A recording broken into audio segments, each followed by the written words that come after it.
To evacuate safely, employees must be able to identify an exit, safely travel to the exit, and report to an assembly point or head count location.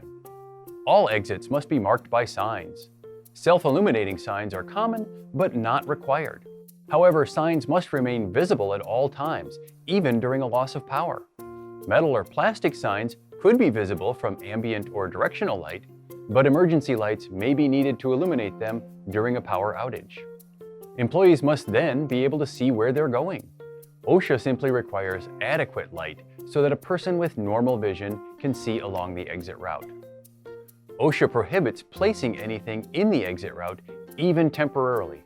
Obstructions could cost lives, and OSHA cites this as a serious violation with very high fines.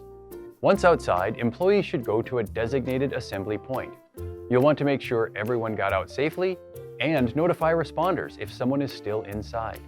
OSHA does not mandate a specific distance for an assembly point, but simply requires a reasonable safe distance depending on the situation.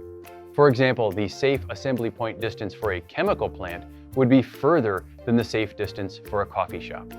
Choose the assembly point carefully to make sure the employees won't interfere with emergency vehicles or responders.